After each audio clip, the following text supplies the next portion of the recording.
Chronograph watches are probably one of the hardest watches to design. At the same time, they're some of the most beautiful watches to look at.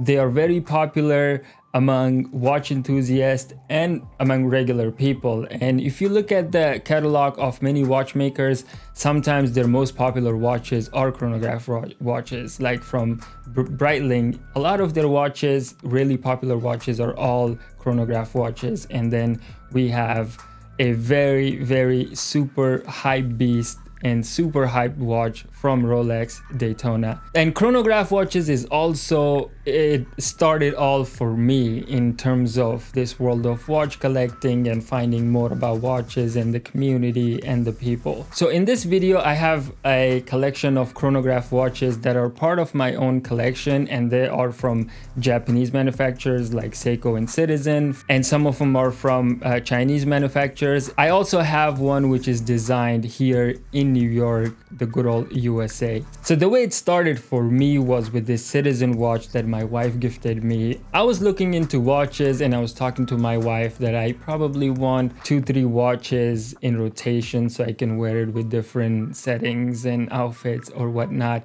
It was my birthday and she surprised me with this Citizen watch. And this was my first, let's say, really well built watch, because before that I had some, you know, $100-$200 mall watches. Even I had one from Movement and stuff. So when I first laid my eyes on this watch with this PVD black stainless steel bracelet and the case with this dark blue shiny dial, and it was a solar technology, so there is no battery needed, and it was a chronograph watch, I fell in love with this one right away. And I was surprised how good her taste was for watches. Of course, at that time I didn't know anything about the sizes, the case size or the lug to lug or anything. This is a pretty big watch, I think 46, 47, like with the lug to lug coming over 55. This is a beautiful looking watch. On a 12-hour mark, it has that power reserve indicator showing how much charge it has. It actually has to, I did talk to Citizen, they said it has to be under direct sunlight for at least a day or two for it to be full charge. And it has been sitting in my closet in a dark area for a while. I don't know, over 6-7 months.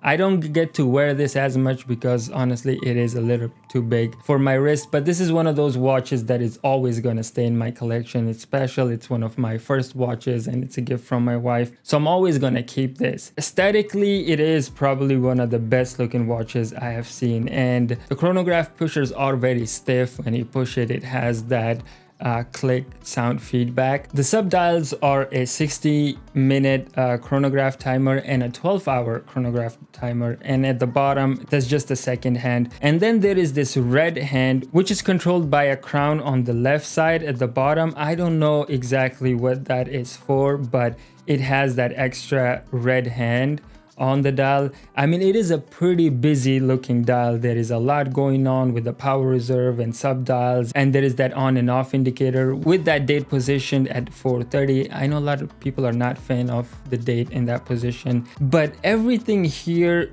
goes very well. If you have a bigger wrist, and you can pull this one off. From Citizen, it is their, I think, caliber 21 edition. So they had this watch going back, way back. They had the older vintage version, and this is like one of their reissue, and it is a pretty sporty, nice looking watch. I wish I could pull it off. I have worn this on weddings and here there. I do wear it sometimes, but it does not get as much wrist time because I have other watches that fit better. But it's a beautiful looking watch and it looks exactly like brand new. This bracelet is super nice looking, very unique. I don't have anything that looks like this. The clasp is also standard milk clasp with that Citizen logo on the clasp. The whole thing looks really nice. So this is one of the watches in my core collection that I will always keep it. So I'm just sharing how it looks, and there is a lot going on this dial, but everything works very well. It has some aesthetics of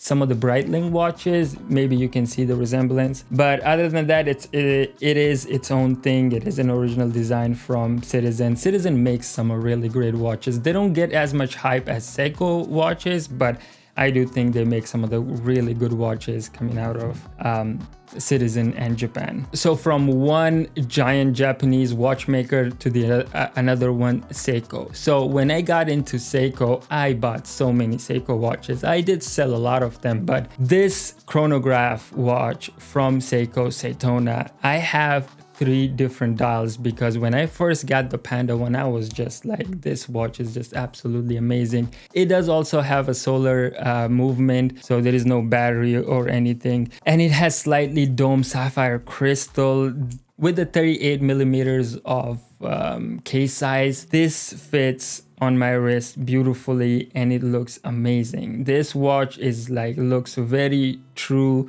like tool watch. The sides of the case are polished, so it gives it a little bit of refinement, but what a gorgeous looking watch, right? It is basically your typical Panda watch that has a lot of resemblance to Rolex Daytona, therefore having that title of Seitona, right, from SEIKO. So this is from SEIKO's Prospects line of watches. Again, the date is on that 430. The date, I mean, it is a bit small, but I don't personally mind it. I think I look at it, the watch as a whole, aesthetic, how it looks. The pushers here are like less, I would say, giving that click feedback as the one that from Citizen, but this one fits better. It looks really good. The case design and everything, it is also, I think, inspired from some of their vintage chronographs, but it is very modern with the modern movement, modern touch on the look wise. The tachymeter bezel is fitted outside with that black shiny black color. Looks a true tool watch. It is also part of my core collection. I'll always have this watch because I've worn this watch in many special occasions.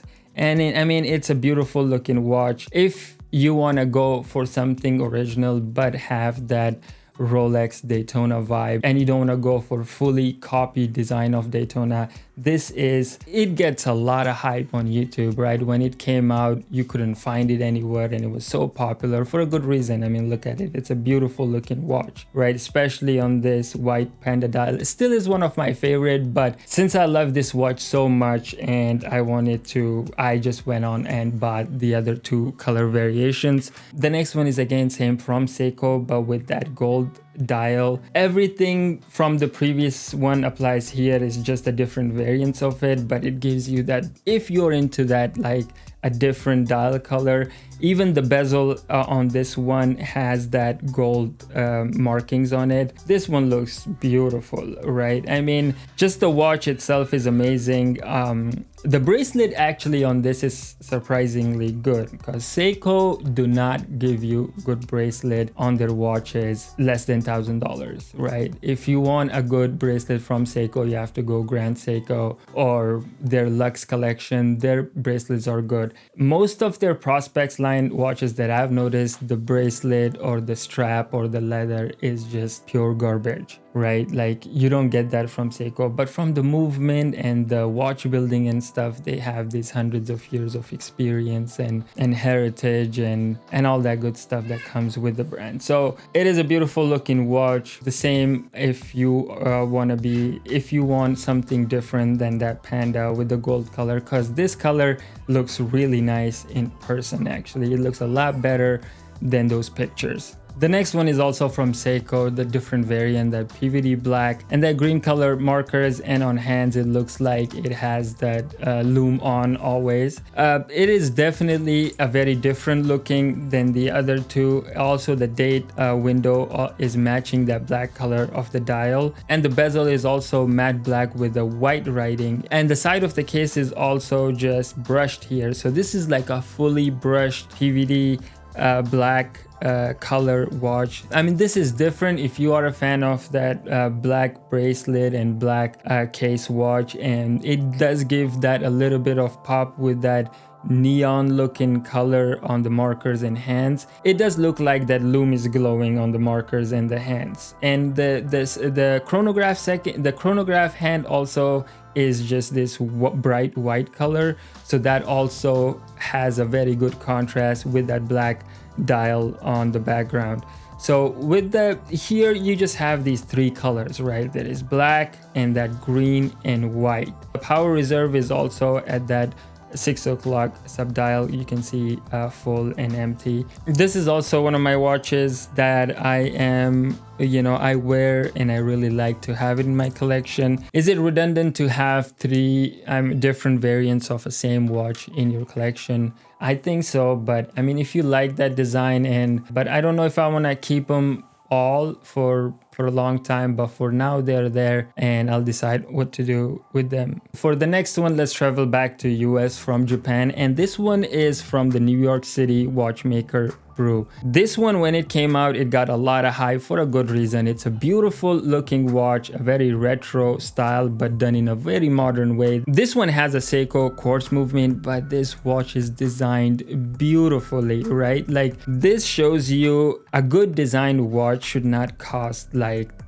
thousands of dollars when it comes to like brands and stuff. So you're not actually paying for the watch itself, you're paying for that brand and stuff, and I mean, they do carry that weight, because when you think about value for your money, these brands, big brands, actually provide that value for your money, not in terms of watchmaking for the price you're paying, but in terms of keeping that value for your money. For instance, when you buy Rolex watches, $5,000, $6,000 or $10,000, it is not, let's say, from the watch making and the watch design, it's not a $10,000 worth of watch. Let's say it's $10,000 of that brand name, and which it keeps it, because when you go back sell it, it actually holds that value and you can get that money back, right?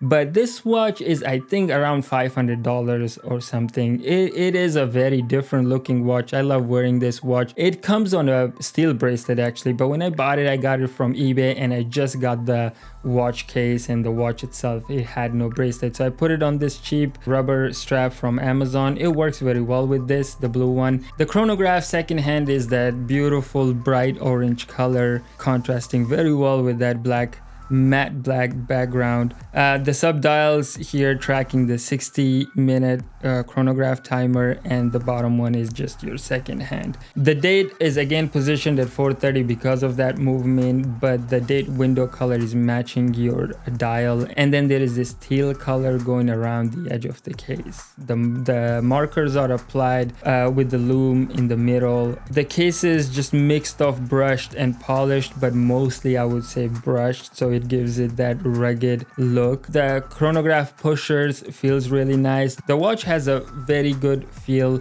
of a high-end watch. I mean, $500 is a good amount of money, but in the world of watches, not so much. But the amount of money here spent on the watch, you can see in terms of finishing and building this watch. Plus, you get this beautiful, unique design that is only done by this manufacturer. Also, one of those watches always gonna stay in my collection. I always love wearing this, and it's just a very unique and beautiful looking watch. Now let's take a look at some of the watches that I recently picked up on the 11/11 sale. This one is from Bettimer, okay, I don't know how to pronounce it. And this one is just a blatant copy of GP, right? You can see it. I don't know if they have the one with the chronograph functionality, but this one I saw. I have seen the reviews of their watches, and most of the watch reviewers that they do pick up their watches, they're really impressed by the quality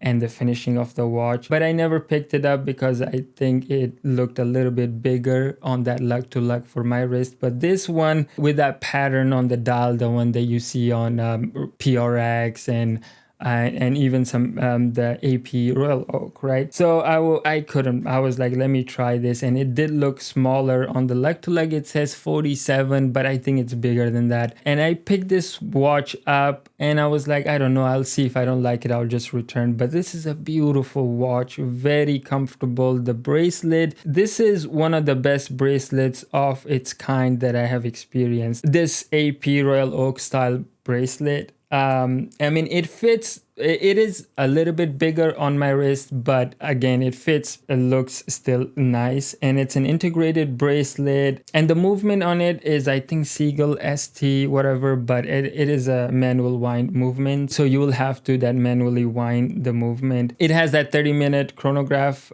subdial with a 24-hour subdial at the bottom, and on the left subdial, that's just your second hand. It is a very nice looking watch. The chronograph hand is this navy blue color that just pops on that white background, and the hands also have that blue border around it with the luminous filled hand in the middle. The markers are also applied with that matte black just going around the edges of the dial. The whole thing looks really nice. If you are curious about that PRX style watches, I think I picked this one up for $200. It is a great looking watch. It is a little bit thicker watch than honestly, but that's common with most of these chronograph watches, right? But it looks really nice. I picked it up recently and I've been wearing it. Super comfortable too. Like the bracelet and everything here is done nicely. So it's a very comfortable watch on the wrist.